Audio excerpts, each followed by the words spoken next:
Hi, welcome to another edition of the Alan Rosenberg Show. It's time for a new review of a new album, and we're going to be talking about Jason Isbell and the 400 Units' new album, Weathervanes. I am a big fan of Jason Isbell, and I guess hopefully you are too as well. To me, he is possibly my favorite artist of the last decade. I discovered him, of course, with the Drive-By Truckers. I thought he was always a highlight of that band when he went solo. And here's his releases. 2009, he put out Jason Isbell and the 400 Unit. This is where I discovered him with Southeastern, which came out in 2013. So we're talking 10 years ago. Amazing album. I just loved it. Then he put out Something More Than Free, which I thought was even better, but they're both incredible. This album for me finished number 3 album of the year for me. That was 2015, actually. 2 years later, 2017, he put out the Nashville Sound, did even better. That, for me, was my number 2 album of the year, so I'm a big fan. Put out this great live album, Live from the Ryman, with the 400 Unit. And then in 2020, he put out Reunions, which was my number 1 album of the year that year. I actually got it in 21. That was my number 1 album of the year in 2021. So in 10 years, Jason Isbell's had 3 top 3 albums for me. That's a pretty big deal, considering how many albums I get per year. So here's his newest one, Weathervanes, with the 400 Unit. Kind of a big deal in the sense this is the first time he's produced his album. All these other ones, at least since Southeastern, were by Dave Cobb, who I always thought did a great job production-wise. So Jason did the production on this, and I sense a big difference in the sound. So, Jason Isbell, how would you describe him? A bit Southern rock, kind of Americana, roots rock, writes about the working class, drug addiction, mental illness, marriage struggles, daily life, bad choices in life. He's had a lot of issues, as many of us has, and he puts it out there, and he does it again. So let's talk about Weathervanes. For me, it's kind of a very different album than these. And I've listened to it now 6 times to absorb it, and I think I've done the best I can on it. So it starts off with a song called Death Wish. I actually think that may be the best song on the album. It's certainly way up there. I like the textures of it. It's got like this... the whole album has like this bedrock of sound, a very thick, heavy bass. There's like a keyboard bed of swirling sounds throughout the whole album. Very acoustic-like. Death Wish kind of rocks, but at the same time, it's got these little acoustic guitar notes throughout it. And that's part of it because I kind of kept thinking that song was going to build up and really end up in a big way and maybe jam out at the end, but it didn't. It just kind of stayed down in this groove. If I was the producer, Jason, I would have blown that thing out and really exploded it. But he didn't want to, obviously, and he kept it in this kind of restrained kind of groove. But it's a great song. The second song is King of Oklahoma, another really good song with that big, thick bass. It's got the same kind of pacing as Death Wish. Got a little bit of a guitar, and I thought it was going to build out a little guitar solo, but it didn't. It was really brief. So again, it kind of stays restrained, but it's an acoustic track. Interesting, like the chorus of King of Oklahoma, he goes to like halftime, where typically you would think the chorus would push it out. He cuts the time in half, which slows it down a bit. But it's a really good tone, even though it's restrained. The third track is Strawberry Woman, and that's a really good acoustic track as well. Again, that heavy bass acoustic interplay, really good voice. His voice, I love Jason Isbell's voice on all of these albums, and he doesn't disappoint here. And his voice is way up there in the mix. That's a really nice acoustic track also. And then you get Middle of the Morning, which is an excellent track. Great vocal. He's really pushing himself on that one. You could hear it. Stretching his voice, and it's really good. It's kind of got that same kind of, this whole album tends to have this kind of leisurely groove, but a really nice kind of guitar solo, but it's understated, kind of tasty. But again, it's another song, Middle of the Morning, where I thought he could have taken it in a different direction and really exploded it out, which he does sometimes on these other albums, and he doesn't do that on this album. It kind of stays in this kind of restrained kind of groove. But it's still a really good song. So those first 4 songs are real strong, but again, I kind of thought they could have even been better.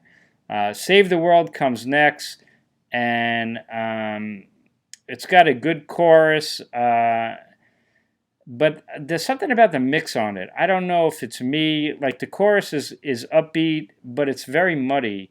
And because of the sound, like the drums, me being a drummer, the drums are kind of muted throughout this whole album. And even on, like, Save the World, where the chorus has some life to it, it just kind of feels muted and just doesn't take off.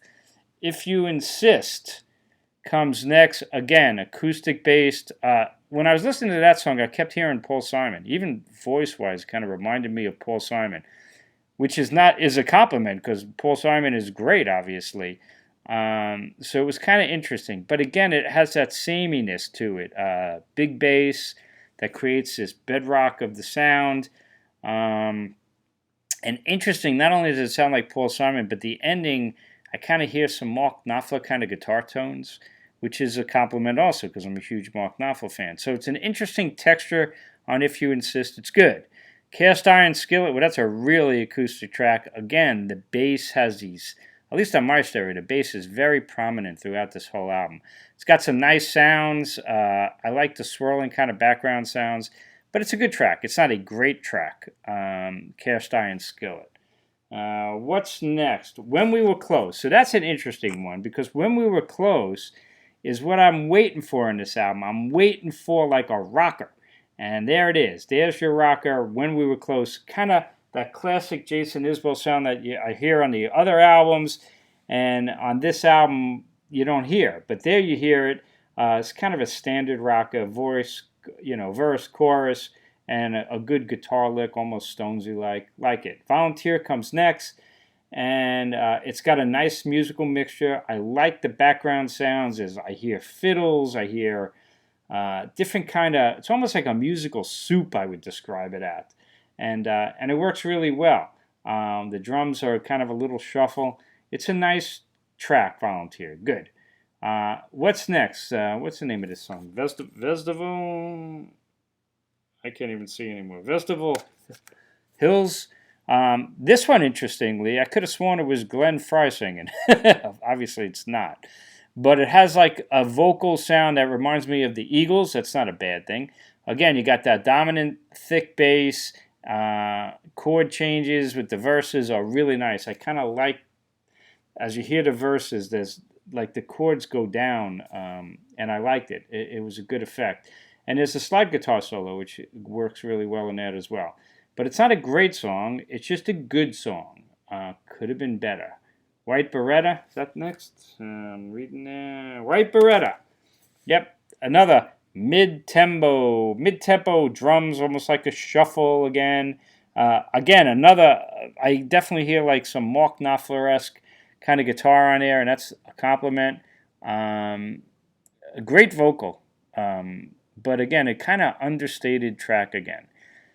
You got 2 left, and they kind of stand out from the album in a way. This Ain't It, which to me could have been the best song on the album. It's up-tempo, kind of like When We Were Close, but it doesn't sound like that. It's poppier, it's up-tempo, it's got a great catchy chorus. I hear congas, and I hear percussion, and I don't know. The problem with that song, again, is the production. And I know Jason produced it, but it's kind of muted. I would have went for a cleaner, bigger... Sorry about the dogs. I would have went for a cleaner, bigger production on that. And it's interesting. At the 3.5-minute mark, it goes into a break. And it sounds like the Allman Brothers. You know when the Allman Brothers take a break and they start off and they're going to go into a jam and they kind of work together to build it back up. And that's what he's doing there, like an Allman Brothers break. But instead of it exploding like the Brothers would do, in this case, it it's muted again. It's restrained. That's how I would describe it. This ain't it. Instead of exploding, it's a restrained build-up. And I kind of was looking for Warren Haynes and Dickie Betts to boost it out, but it doesn't happen. Miles is the last song, and that's another kind of strange one because to me it's such a Neil Young pastiche. In fact, when you put it on, all of a sudden I kept waiting to hear Neil Young sing, "Be on my side, I'll be on your side," Down by the River. It is a Down by the River pastiche. I'm sure Down by the River is not the only song that had those two chords, but boy, it sounds just like Down by the River. And the same thing kind of happens at the 3.5 minute mark. The song completely changes. Reminded me of the band Yes, as strange as that sounds. It almost becomes like progressive and goes off in this completely weird direction from Down by the River. I just didn't think it works and doesn't really fit on the album, in my opinion. So what you have here is another good piece of work, but I have to tell you, out of all of these albums, man, I think this is the worst of the Jason Isbell albums, which is not a bad album. If everything is great, then nothing is great. But this album to me is not great. It's just kind of samey, restrained. The mix is just a little bit muddy sometimes, and that's how I would describe it. So, Jason Isbell, what can I tell you? For the first time ever, for me, I guess I'm a little disappointed. But there you have it. I'd like to know what your thoughts are on the new Jason Isbell album, Weathervanes. Again, I'm a huge fan, as you can see, but they all can't be great. That's my take on it. Thanks for watching. If you're new to my channel, please hit subscribe. Please hit like. Please check out my other videos and help my channel to grow. We'd greatly appreciate that. Most importantly, stay safe, stay healthy, and I'll see you on my next video.